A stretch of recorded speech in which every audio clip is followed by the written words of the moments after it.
Welcome to the first lecture of week 1 in Hume 188G in the summer session.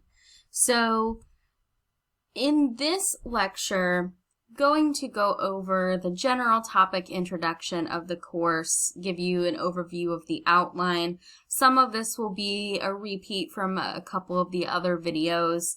I'm recording these in a strange order based on whether I want my video on or not. So we'll tackle those things, and then we will take a break, wrap up, and talk about COVID-19 and sports culture, sort of as our opening just example to think through. Some reminders about lecture participation using GoReact. So I've talked about this a couple of other times, but this is still going to be new to you, I'm sure. Because, I don't know, maybe one or two of you have taken a class with me where I've done this with GoReact, but I'm sure for the majority of you, you haven't used GoReact in this way. So just some reminders. You should be interacting with the lecture at any point using the markers to react. So things like, wow, interesting, why, or you can just add your own comments. In addition to those things, you will be prompted with certain questions where I want you to actually pause and think about the question before you start typing in your answer. The comment stream will get overwhelming at some point, especially if you are one of the last 10 students to do the assignment. So make sure you just kind of minimize the comment stream as you work on it yourself. It's really, it's imperfect, and I get that, but students have given me positive feedback on using this as our way of doing the lectures. I do record all of these again for you and for your specific class. So while I have video recordings from past semesters, and it's tempting to just throw those in there, and I'm human, I might do that if I'm having a tough week, but I want this to be a lecture for you right now, the students who are taking this class in summer 2021. So keep in mind that I do go the extra mile with these and try to incorporate your interests, what you've been working on in the class, referring to current events that are going on, and so forth. So I expect and I hope that you will interact with the lectures with the same sort of enthusiasm. I think that's all the reminders I have about using GoReact for lecture participation. Occasionally there will be some sort of glitch with GoReact, and you just have to email me and I'll fix it. So it'll take a little bit to get used to, but once you get used to it, it'll be just second nature. So this course is called Communication, Culture, and Sport.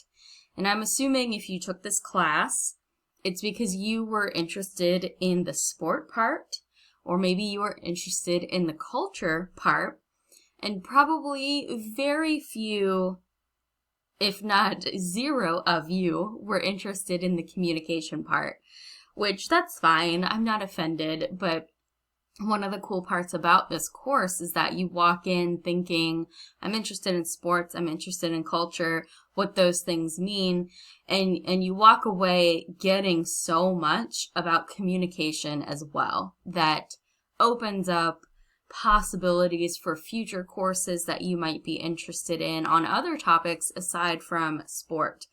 But obviously in this course, we're looking at these three concepts as they come together. And I am a professor in communication. I have a PhD in communication, and my dissertation focused on sports culture. So this course is really coming from my area of expertise, my area of passion. But what do these three things mean to kind of set the foundation? So we'll start with communication. If you've taken Com 111, you probably have some sort of idea about what communication is.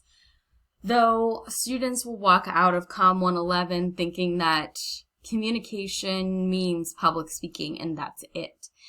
That's not the perspective of communication we're taking in this Hume class, or for that matter, any other communication class.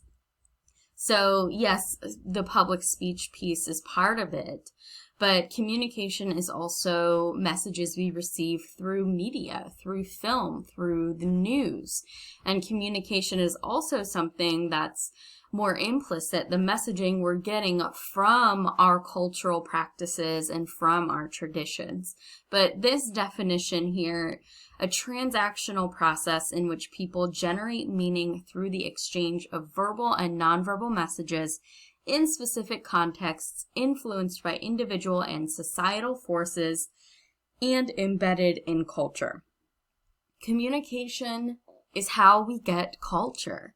So we're going to break that down. Sometimes I get ahead of myself on the slides and I forget what order I'm in, but either in the immediate slide after this or in a few slides, or maybe it's in a different video, I can't remember, but communication, the process of communication is how culture is created. So that's the number one sort of baseline foundation. Communication, more than just public speaking, it's media, it's how we interact with others, it's political discourse, and so on. So again, we've got lots of different aspects of what goes into the process of communication. We've got the language we're using, words, people, audience, the message itself, how we are exchanging ideas, how we are comprehending ideas. Communication is really a vast field of study, and what I love about studying and teaching communication is that it is something that helps us understand how to live together as human beings. And when we're thinking about something like culture and something like sport, the question I want you to ponder is, what role does communication play in the creation of the culture of sport? That's sort of the underlying question. So culture. Here is a graphic for you. It is imperfect, but this is a helpful heuristic or tool to use when we think about culture. And again, it's imperfect. There are some categories that aren't on here. There are some subcategories that we'll be talking about, but I'll refer to this every now and then when we are isolating different topics. So what goes into a culture are all of these things. When we think about culture, we think, oh, I'm from America, or I'm from England, or I'm from China. And yes, your nationality and where you grew up, I mean, yeah, like, okay, that's where culture happens. But the country itself, the place itself is not the culture. All of the things you do in that place that you live, or the group that you're a part of that might not be tied to a geographical location. So like if you identify as a Republican, a Democrat, that's a culture that's not tied to a specific, it's not, there are blue states and red states, but you get what I mean. It's not tied to a specific place. It can be tied to a group that you identify with. Religion is probably a better example because there are Christians all over the world. It's not just in one country. So within this culture that you belong to, you have attitudes, what you think about things, what you believe. So in a religious culture, believing in Jesus, believing in Allah, whatever the belief is.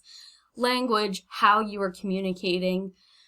If it's English versus Spanish, but it's also can be, dominant American English versus African American vernacular English. So all of those are different languages, and sport also has its own unique language that we're going to get to later in the semester. Rituals, traditions, things that you do, whether it's Christmas dinner, Easter dinner, going to church, or going to a tailgate. It's the behaviors, It's also the food that's part of it. It's art, drama, and music. And this is a preview of what we'll be talking about this summer in the context of sport. So again, this is a helpful graphic, but just as a caveat, no image is perfect. And we'll talk about some things that aren't on here and just breaking it down a little more specifically. So then we get to the sport piece, which is probably why you're here. When we're defining sport, and later in the semester, we'll have a little bit of a debate about what counts as sport, and that we do that later in the semester for lots of different reasons, because we need some foundational ideas first. So we will get to that later. But for now, broadly speaking, this is how we can think of sport in these different steps, different categories, different sort of aspects of it. So foundationally, we have play, which that's the thing that you do when you're a child, or even if you're an adult, you're just playing, you're enjoying yourself, you're moving your body, maybe you're playing catch, but you're just playing catch, you're not competing.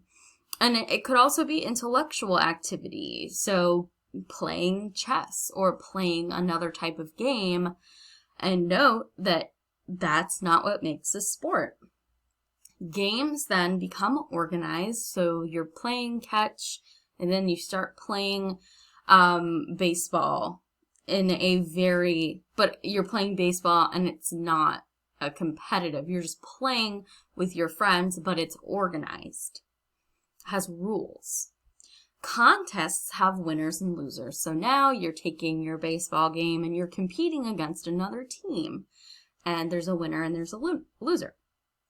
And then sports are adding this physical component. So a contest doesn't have to have a physical component. A contest can be a debate. A contest can, again, be a chess match or something more intellectual. But sports, the baseball game, that is a contest with a winner and a loser and has a physical aspect. We call that a sport. And again, later in the summer, we will talk about what counts as a sport, even with these 4 different understandings. So another way to think about how to define sport is a playful physical contest. So specific contests such as a basketball game or golf tournament, that's a sport. Those are sports. Sorry, this is my point about the S versus not the S. So contests, and the hint here is contests plural, sports plural. The institutional arrangement of leagues, teams, officials, players, fans, and media, that's what we would consider the culture of sport with no S. And one of the reasons why there's no S in the name of this course. We will be talking about sport, not necessarily sports. So it's kind of weird and abstract, but it'll make sense as we go because we're not talking about specific contests. You know, we'll look at some examples from Olympic Games, but we won't necessarily focus on, one event that Michael Phelps swam in. We're not looking at that one event. We're looking at this whole collection that we call the Olympics. So this class is not about scores, stats, or other traditional sports talk where you're chatting with your friends about who you think should be drafted or your March Madness bracket. We're not talking about those things. And that doesn't mean that those things aren't relevant and that they won't come up. They, of course, will come up. But that's not where your attention is being focused. Your attention is being focused on the broader impact of sport that institutional arrangement of players, leagues, fans, media on culture. So then we have communication, culture, and sport. So how is this class different from other classes that are quote unquote about sports? And there are many here at LR in HES or sports management. So you can take a sport and society, you might have taken an FYE on sports, you might take a social problems in sports, something. So what's different here? It's really about the perspective. So here is a list of different perspectives you could take, and I named a couple. You could take a sociology class, you can take a sports psychology class, thinking about, how the impact of psychology on athletes' identity or fan identity. You could take a marketing or a business class, which there are lots of those, sports economics. Could take practical courses on, how to be a good coach or how to manage a sports team or a league, or how to put on an event. You could take the very, very, technical exercise physiology, which is how bodies move and how athletes are using their joints and their ligaments and all of that.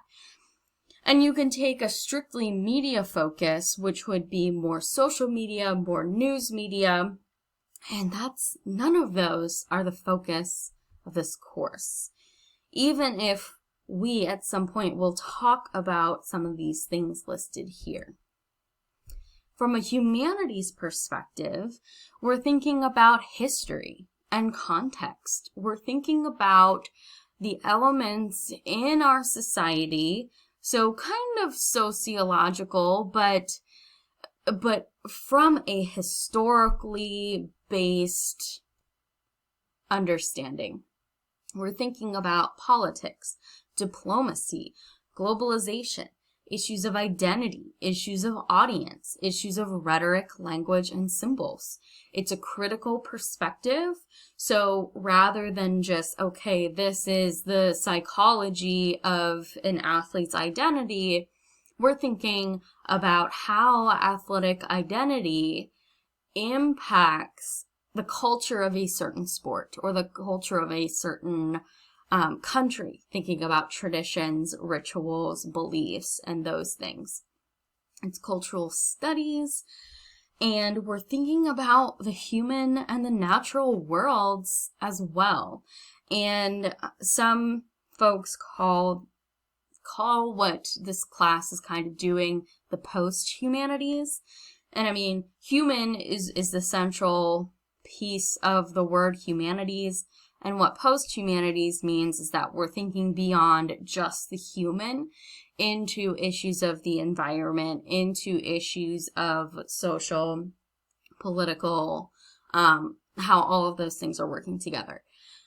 But ultimately, the humanities is interested in studying meaning. And how do we create meaning but through communication? And we're communicating through language, through rituals, through behavior, through food, through art, etc.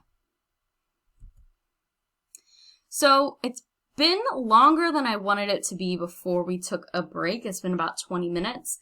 But I want you to pause here, reflect on the different perspectives to study sport, as well as your previous experiences, whether it's academic, athletic, or personal, as a fan or as an athlete.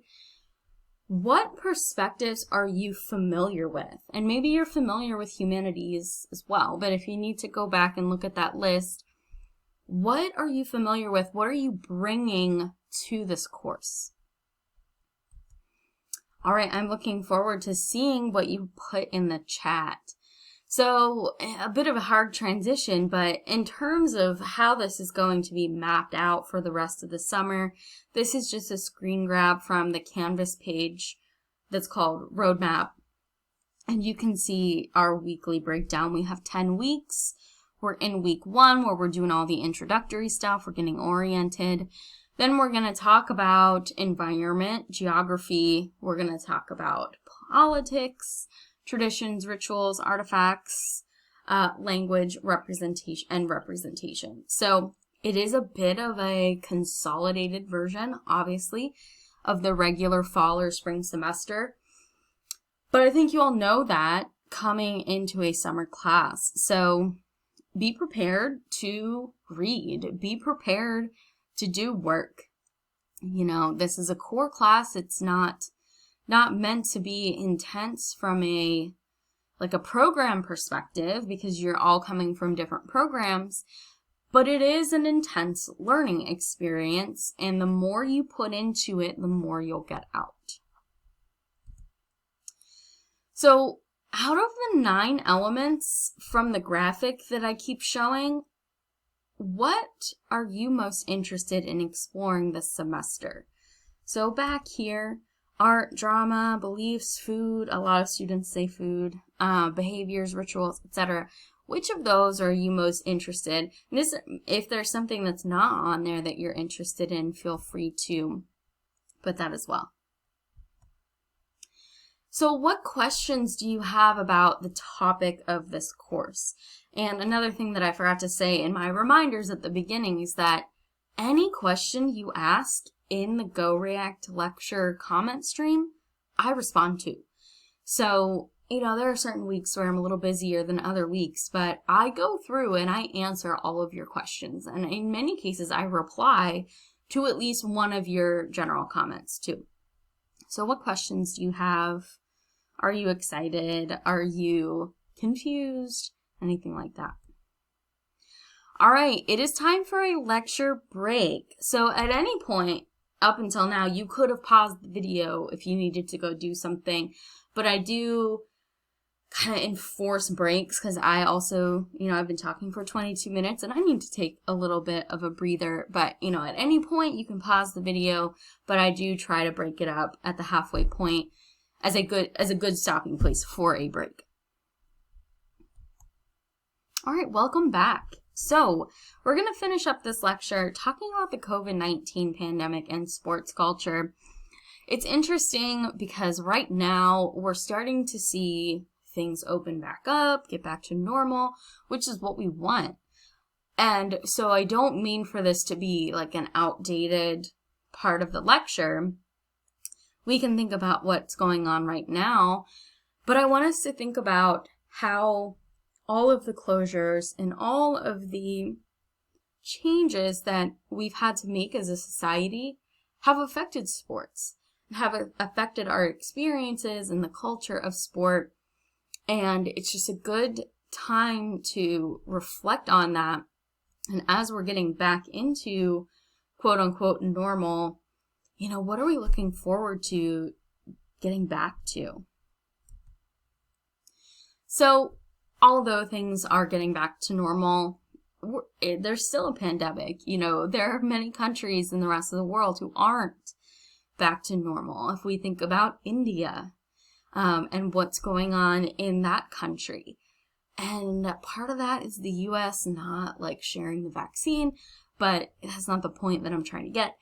But we are still living through this pandemic. Historically, though, this is not the first time that we've had some sort of disruption to the regular world of sports. And when we think about the regular world of sports, we've got seasons, we've got spring training for baseball, and we've got Friday night lights for football at high school and Saturdays for college.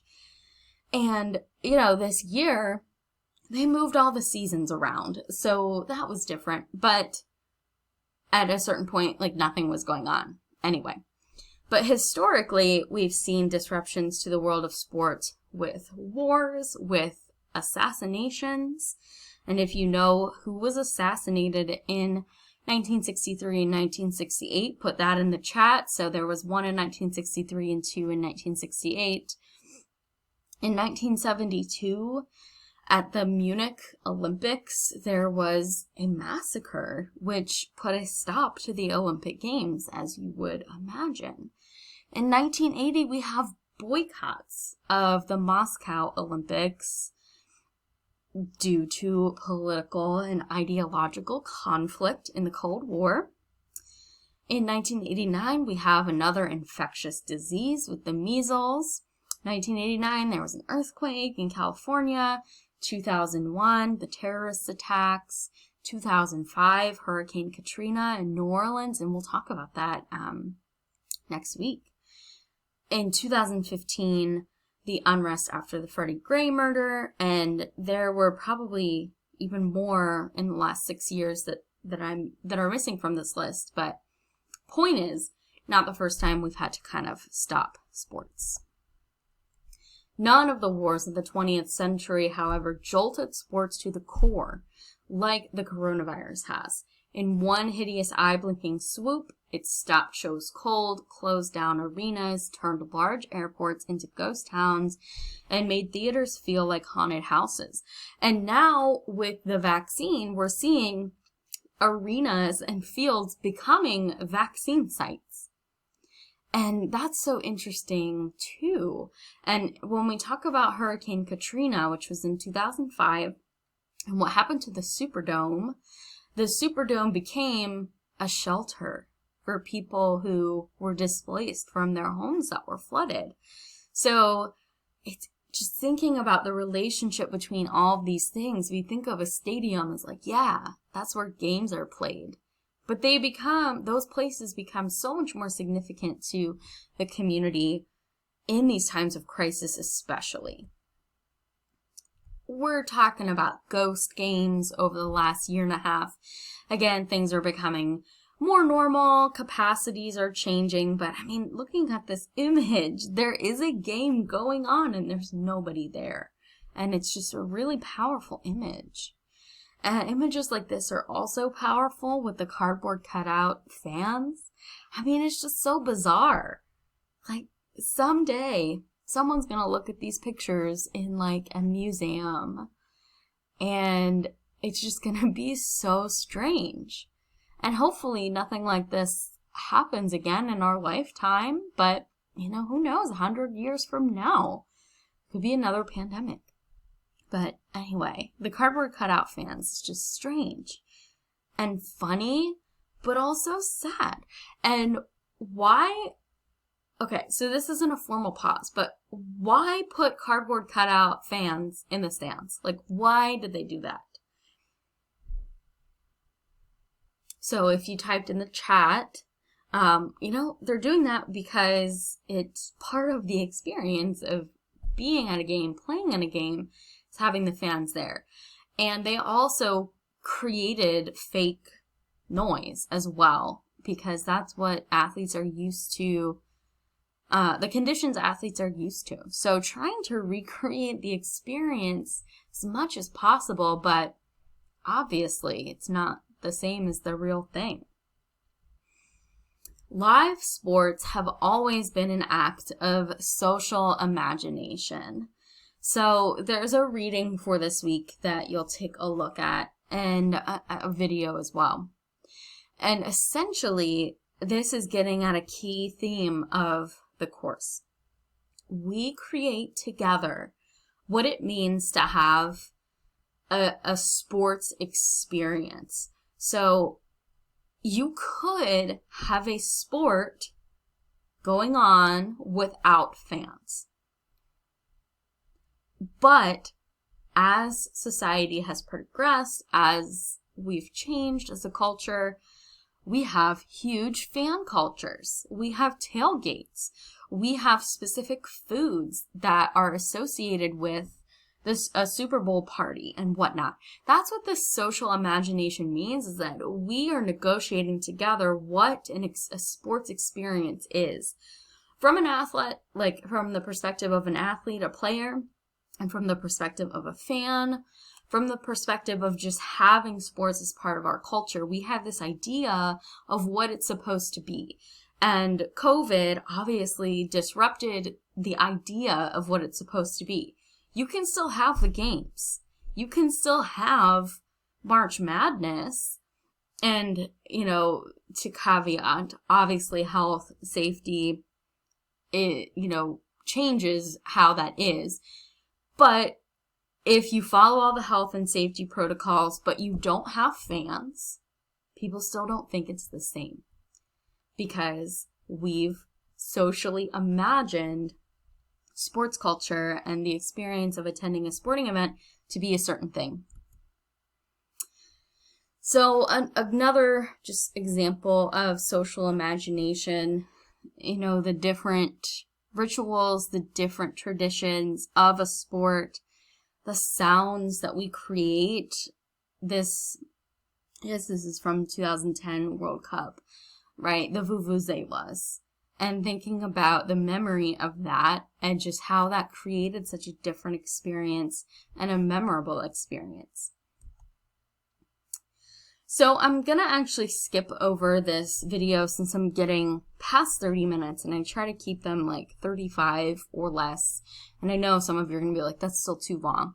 But essentially, if you've been following along TikTok at all and you saw like the Quarantine Olympics, Quarantine Games, the point of me showing the video and talking about that was about social imagination and how we have figured out how to entertain ourselves in the same vein as sports, but it's not the same, obviously.